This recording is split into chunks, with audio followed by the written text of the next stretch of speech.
Hello everyone, welcome back to another episode of Mini Books Podcast with your host Gloria and Rogan, and today we are excited to dive into Special Book with You.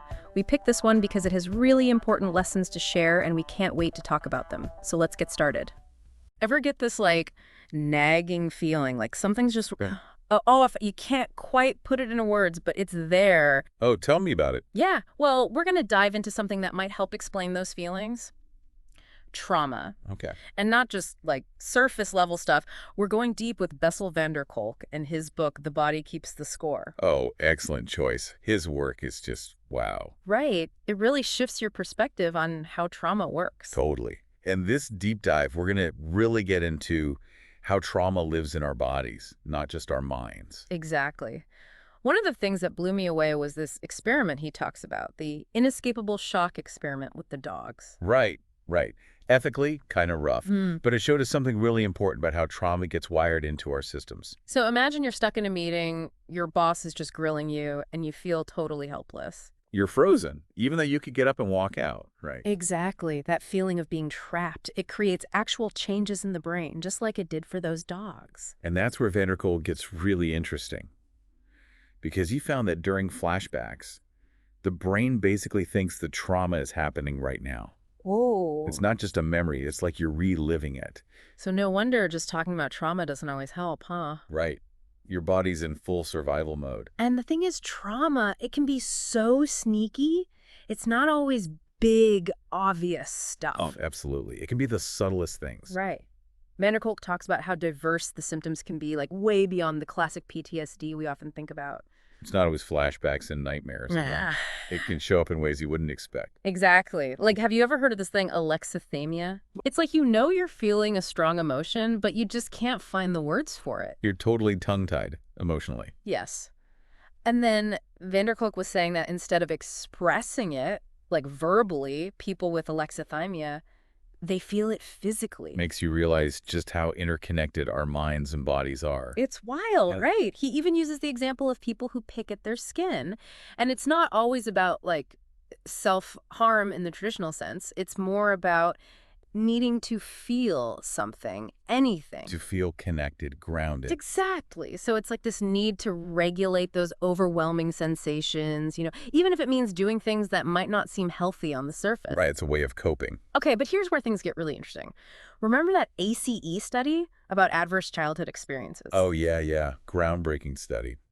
Kolk, he dives into the long-term effects of those early traumas, and it's honestly a little alarming how much they can impact us later in life. It really highlights that trauma is not something that just happens to other people. It's way more prevalent than we realize. Right. And it can manifest in all these different ways, but, there's hope here. Because Kolk, he really emphasizes that trauma is not a life sentence. Oh, thank goodness for that. There's this one quote from the book that really stuck with me. He says, "Trauma is not just an event that happened in the past. It is also the imprint left by that experience on mind, brain, and body."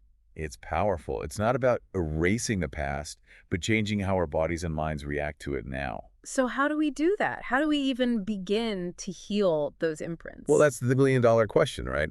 Right. Kolk talks about this nerve, the vagus nerve, and it's this hidden superhighway in our bodies connecting everything. The vagus nerve is fascinating. It's like our body's own internal communication system, right? Exactly. Yeah. And when we experience trauma, it can really mess with our vagus nerve, throws the whole system out of whack. So it's those lines of communication get all scrambled. Yeah, exactly. And it makes it so much harder to regulate our emotions, to manage stress. But the good news is Kolk talks about how we can actually rewire it. Okay, how? Asking for a friend. Well, it's not about, pretending the trauma didn't happen. It's more about helping our bodies and minds process it in a safe way. Giving ourselves permission to heal. Exactly. And this is where I think EMDR comes in, right? That was a fascinating part of the book. Right, EMDR. When people hear about it, they're like, moving your eyes. How's that supposed to help with trauma? I know, it seems a little out there, but he explains it so well. There's real science behind it. It basically helps us tap into our brain's natural healing process. Because remember how we were talking about flashbacks? And how it's the trauma is happening right now? Yeah. He was saying that EMDR can actually help shift that. So your brain can process the memory without being completely overwhelmed by it. It's like creating a safe space to revisit those tough memories. Yeah. And I love that example he gives about Kathy's session, where she's recalling this traumatic memory, and then boom, through EMDR, she's suddenly in a karate class fighting back against her abuser. Talk about powerful. Right. It's like she's reclaiming her power in that moment. It shows how EMDR can help us rewrite our narrative around the trauma.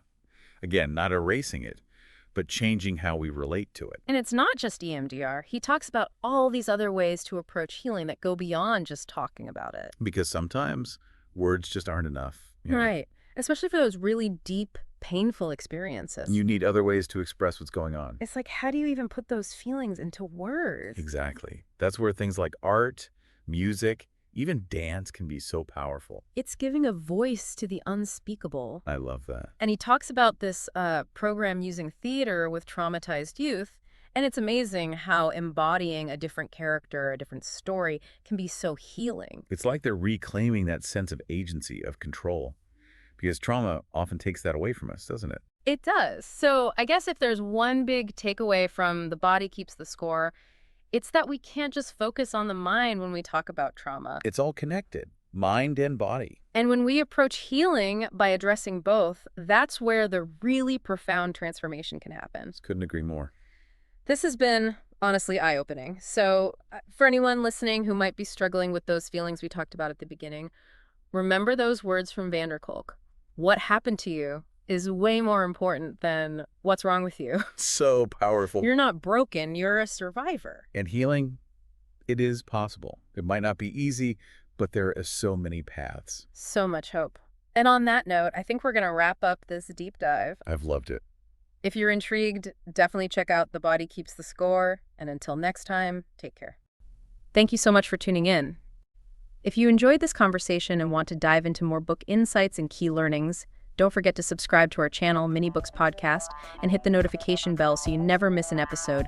We're back every Sunday at 9 a.m. with new books and more to learn from. Until next time, take care, keep learning, and keep growing. Remember, this is Mini Books Podcast.